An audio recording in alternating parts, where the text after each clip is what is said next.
Salam, hər vaxtınız xeyir olsun. Gəlin belə bir inteqralın izahına baxaq. Bizə deyir 1-dən 2-yə qədər belə bir integral verib. Ümumiyyətlə biz bir şey bilməliyik ki, integral 1 bölünsün ax kvadratı plus bx plus c dx.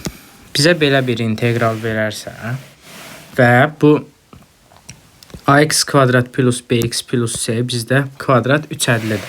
Kvadrat üçədlidə bunu biz tutaq ki, belə deyirik də ax kvadrat plus bx plus c.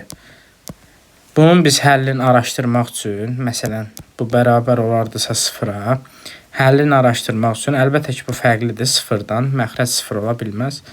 Diskriminant vasitəsilə həll edilir. Diskriminant nə idi? B kvadrat minus 4ac.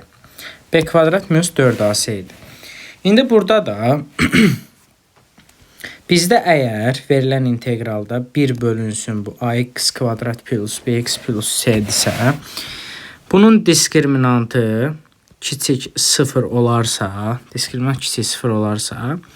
integral 1 bölünsün ax kvadrat plus bx plus c dx. Bunun cavabı 2 bölünsün kök altında mənfi diskriminant vurulsun arktangens 2 ax plus b bölünsün kök altında mənfi diskriminant ilə tapılır.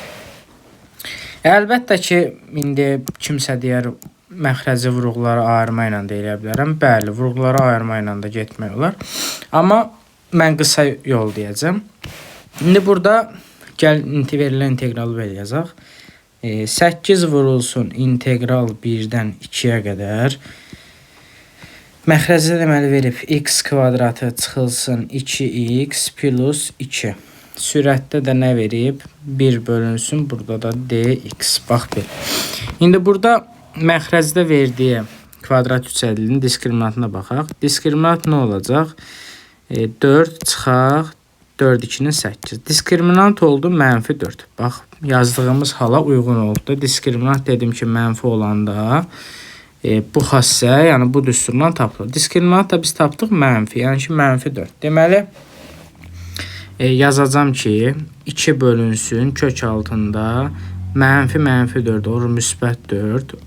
Arktangens 2ax. A nədir? A1-dir.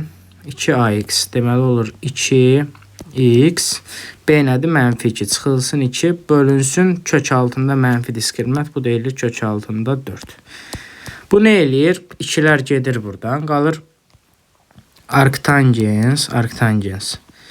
Sürətdə 2-nin mötərizə xərcdən çıxarsam qalır x çıx 1 bölünsün məxrəc deyilir 2. Bunlar da gedir. Qalır nə? Qalır yekunda arktangens x çıxılsın 1. Sərhədlər də 1-dən 2-yə qədər. Deməli bir dəfə 2-ni qoyacağam. 2-ni qoyanda olur arktangens 1 çıxaq. 1'i qoyanda olur arktangens 0. Arktangens 0 onsuz da 0'dır. Arktangens 1 də bizə verir pi bölünsün 4. Və qabaqda da bir 8 var idi. Olur 8 vuraq pi bölünsün 4. Bu da eləyir 2 pi. Deməli, integralın cavabı olur nə? Cavabı olur 2 pi. Bu şəkildə.